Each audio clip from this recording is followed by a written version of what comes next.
O assunto, mais uma vez, né, Paulinho, é eleições, né? Estamos aí na véspera, pouco mais de 20 horas do início do pleito de 2018. Chegou o dia, né? Tá chegando pelo menos, né? Chegou o dia e, juntamente com esse momento de decisão, uma enxurrada de notícia falsa, distorcida, manipulada, que é o assunto da nossa conversa agora com o Ramon Fernandes. Ele é da área de comunicação, ele é comunicador, ele fez um mestrado recentemente na UEL, né, Ramon, abordando justamente redes sociais, e também coordena um laboratório na internet que acompanha todo esse processo de produção e reprodução das informações falsas que a gente convencionou chamar fake news, né? Em homenagem ao Facebook. Mas abrindo a conversa com o Ramon, esse tema já está... essa nomenclatura já está limitada, né, Ramon? Porque o fake news não circula só pela internet, é um fenômeno mais recente de uma propagação pelo WhatsApp, né? Bom dia, seja bem-vindo e obrigado por estar aqui conosco de novo no Clube dos Amigos. Valeu, Paulo. Bom dia, boa tarde já para todo mundo que está aí ouvindo e assistindo na web. E é bem isso, Paulo. A fake news virou uma marca, né? Então, até os pesquisadores de diversas áreas, ciência política, de comunicação, estão evitando usar esse termo já, porque tudo que é contrário à tua opinião virou fake news, né? Então, o Trump, lá na eleição dos Estados Unidos, usou muito essa estratégia. De tudo que ele falava que era fake news. Então, a gente entende que tem diversas... a raiz é a mentira, né? O comportamento base da fake news é a mentira. E analisando essas informações, a gente vê que tem uma série de segmentações que a gente pode fazer para estudar esse fenômeno das notícias falsas, né? Porque acabou virando uma estratégia de combate mesmo na construção ou na destruição de imagem de um candidato, né, no contexto das eleições que a gente está.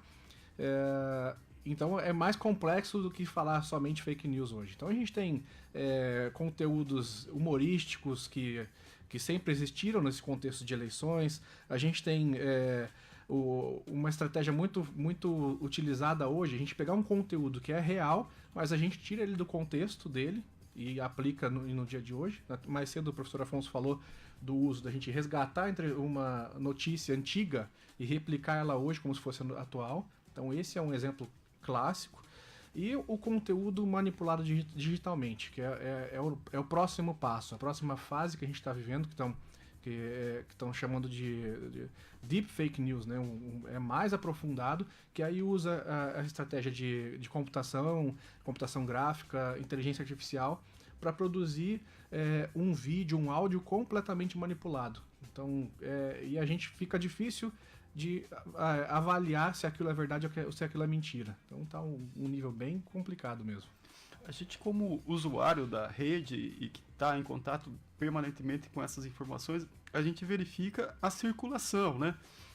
A gente acompanha, a gente recebe, é vítima ou às vezes até colabora compartilhando coisas que não são checadas e não são verdadeiras, né? Mas por trás dessa rede toda, Ramon, há um aparato de fabricação, de produção dessas inverdades, dessas mentiras que vão ser reproduzidas, né? Com um interesse muito bem detalhado e estruturas cada vez mais profissionais. Não se inventa uma fake news do nada, né? Antes disso tem toda uma preparação, um estudo, né? Como é que é essa estrutura a serviço da propagação de notícias falsas na internet? A gente tem verificado que realmente virou uma estratégia. Então é uma indústria mesmo, essa produção de informação falsa. Então utilizam dessas diversas estruturas, né? Desde propagar uma notícia falsa mesmo, então criar um fato absurdo e veicular, até essas outras possibilidades, de tirar uma informação verdadeira de contexto, usar manipulação de imagem e vídeo e tudo mais. Então a gente vê que isso está criando de fato uma indústria que já está hoje naturalizada, principalmente nesses processos eleitorais, né? Isso não é um fenômeno só do Brasil, só dos Estados Unidos, é mundial. A gente tem visto grandes estudos, inclusive das questões da Cambridge Analytica, da questão da saída da Inglaterra da União Europeia, a questão também do Acordo de Paz da Colômbia, Então, entre o referendo do sim e do não também foi muito utilizado. Então, hoje em dia já está naturalizado mesmo dentro do que se fala de marketing digital, né? Infelizmente, é um lado bem feio das áreas de comunicação digital. Então, a gente vê que isso se alinha com diversas outras estratégias. Então, por exemplo, a questão dos bots, né? Os robôs. Então, você vê, a gente já recebeu certamente as fazendas de like da China, né, que a gente vê aquela fotinho com os diversos smartphones. Então, isso já são estratégias que já são implementadas e de forma muito próxima, não estão mais na China, estão aqui agora. Então, a gente, para programar uma rede de bots, de perfis falsos, para replicar a informação, hoje em dia é muito tranquilo. Na internet você encontra tutoriais, você tem muito mais fácil acesso à informação. Apesar desse tipo de ação ser completamente absurda, e também as mídias sociais fazem um acompanhamento, uma varredura desses perfis também. Ramon, um pouco na esperança que a gente possa colaborar para evitar essa propagação e também estimular a checagem dessas informações. Que dicas que você pode dar nesse sentido, à véspera da eleição? Do meu exemplo, eu não estava recebendo propaganda eleitoral nenhuma, eu sempre filtrei um pouco as áreas onde eu ando, mas de um tempo para cá, de 2 dias para cá, começou a enxurrada, e não sei, de pessoas que nem têm o meu contato, que eu não tenho o contato delas, né? Simplesmente o meu celular deve ter caído em algumas fazendinhas aí, e começaram a pipocar propaganda eleitoral no meu WhatsApp. Que dica dá para essas pessoas? Primeiro, para que possam checar a veracidade daquela informação. E segundo, também no sentido que se isso é um crime ou não, você propagar isso. Sim. A dica maior é justamente essa, checagem. Mas o que eu tenho percebido, ainda algo que eu não consegui aprofundar em análise, né? Eu tenho percebido que as pessoas sabem o que é falso e o que é verdadeiro, mas não estão se importando tanto com isso. Estão mais inseridos nessa dinâmica de combate que está esse processo eleitoral, os últimos processos eleitorais que a gente passa, né?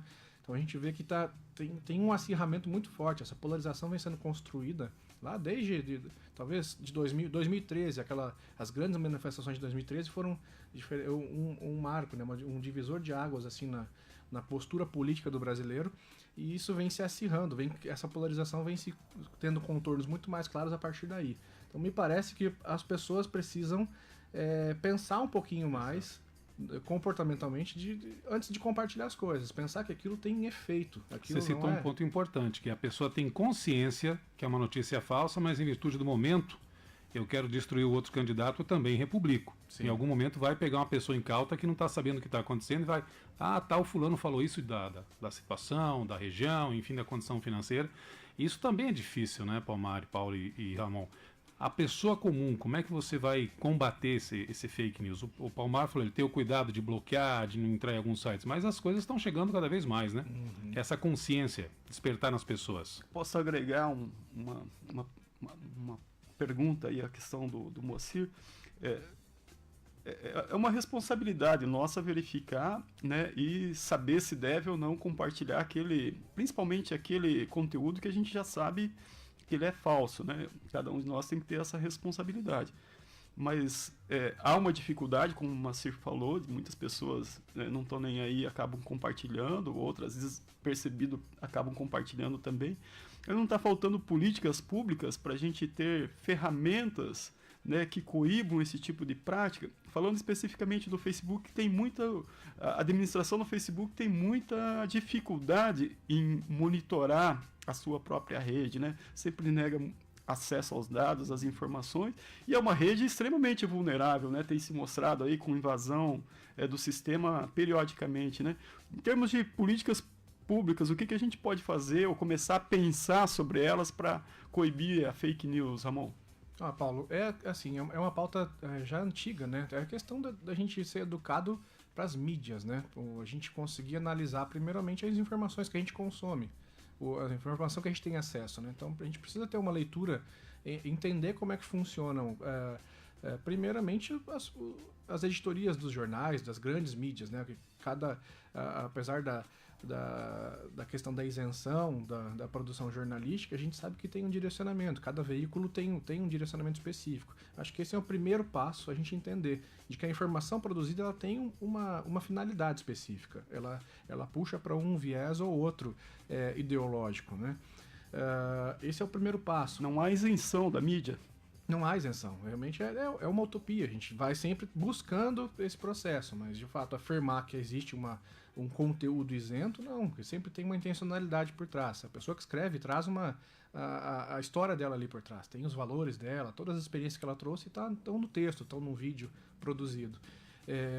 E falta muito pra gente parar e ponderar um pouco. A gente está sendo atropelado por essa corrente de informação, WhatsApp bombando, pipocando toda manhã, Facebook, e esse contexto de polarização. Se você não é de um lado, você é contra o outro. Então, se você é do bem, não é do bem, você é do mal. Então, essa simplificação da disputa política está criando esse momento de conflito. Então, a grande questão é, como política pública, a gente inserir esses processos na formação mesmo, a gente tem que ter essa noção de que é preciso analisar as informações que estão chegando para a gente e, como comportamento, é a gente parar um pouco. Existe vida fora do Facebook, fora do WhatsApp. Então, essa batalha não está tão polarizada, agora analisando na minha vida pessoal, num bate-papo, assim, encontrando colegas no corredor. A gente, no bate-papo do corredor, ele é muito mais tranquilo do que no comentário do Facebook. Ramon, tem uma pergunta do ouvinte do Jaime Kaiser, ele diz, como é que a gente pode, no primeiro momento, identificar fake news? Cara, a primeira coisa tem alguns elementos clássicos nas chamadas. Então, no título e no primeiro parágrafo, se a gente começar a comparar umas 4 ou 5, vamos falar de notícias falsas, as mais tradicionais, né, as melhor produzidas. Geralmente tem chamadas muito apelativas. Então apelam muito para o nosso emocional, principalmente de raiva e indignação. Então, se o negócio está muito apelativo para o emocional, já desconfia, coloca um pezinho atrás. Imagens, geralmente manipuladas digitalmente, tem muito com uma manipulação bem pobre, você já começa a desconfiar bastante. E o passo seguinte é buscar algum site de checagem de fatos. Então a gente agora temos certamente uma dezena de projetos e iniciativas de checagem de fatos. Até grandes conglomerados de mídia como a Globo, a BBC, se uniram para formar também uma iniciativa de checagem de fatos, que aí é a segunda linha. Você certamente vai inserir o link do teu conteúdo ali, eles vão te dar se é falso ou se é verdadeiro. Maravilha. Jogou no Google lá a manchete, né, Paulinho? Vai ver se aparece algum site de credibilidade, né? Exato. E prudência sempre, né? Se você está em dúvida, né, não passe isso adiante, né?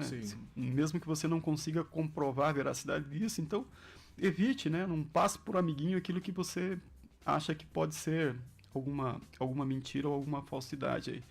Bom, e seu trabalho no laboratório de checagem de todas essas informações? Isso já tem estudos na internet que você disponibiliza lá e faz essa discussão toda, inclusive com comparação da realidade brasileira com a de outros países, né? Como é que a pessoa pode ter acesso a essas informações? A gente tá no começo ainda do laboratório, né? É um projeto de extensão na Unila, que a gente começou esse ano, meados de maio. A gente tem um site que chama Media Lab Foz, lab com B mudo mesmo, medialabfoz.com. Ali a gente já disponibilizou algumas prévias. Como é muito conteúdo, né? A metodologia que a gente usa é varrer o Twitter durante as eleições presidenciais que aconteceram esse ano na América Latina. Então a gente já conseguiu monitorar Paraguai, Venezuela, Colômbia, Brasil, México, Costa Rica durante o período eleitoral. E já temos algumas informações postadas já no site. Então, a intenção é a gente verificar mesmo se... uma intenção particular minha é ver se essa loucura que a gente está vivendo no Brasil está sendo... É comum, se isso está acontecendo em outros países, e fazer esses estudos comparados, né? O que acontece de mais interessante durante o período eleitoral nesses diversos países, né? Como é que está a realidade brasileira, assim, comparado com esses países que vocês já acessaram dados. E como é que a gente poderia identificar o Brasil num ranking? A gente está bem de fake news ou mal de fake news? Acho que está bem estourando, assim, bem de muita fake news. O brasileiro, ele é conhecido como a população que mais utiliza mídias sociais, né? E as mídias sociais, elas encaixotam É o as nossas brasileiro, não é o interações. americano, que é o criador de toda a onda cibernética, é o brasileiro. O brasileiro. Olha a só. gente está em primeiro, assim. É o que mais circula, notícia falsa? Inclusive isso. Nós somos um povo que temos muito. A gente está muito viciado em mídias sociais, né? Então a gente vai dormir, deita na cama e tá lá rodando do polegar no Facebook, no Ramon, WhatsApp. A gente precisa caminhar para o nosso fechamento aqui. Queria que você fizesse alerta em relação a isso, se isso é um crime, né? Você propagar, principalmente. Você consumir é um ato individual seu, mas você propagar isso é um crime? Olha, a legislação de fake news, de compartilhamento de informação falsa, ainda é muito incipiente. Eu estava olhando as notícias, né, vendo o que tinha de dados mais interessantes. Para você ter uma ideia de todo esse processo eleitoral maluco que a gente está passando, só tem 25 processos registrados no TSE de notícias falsas. Então, a gente recebe, sei lá, milhões, centenas Uma pelo carga, menos, né? numa semana, num dia. Mas a gente vê que só 25 processos estão abertos no TSE. Então está muito incipiente.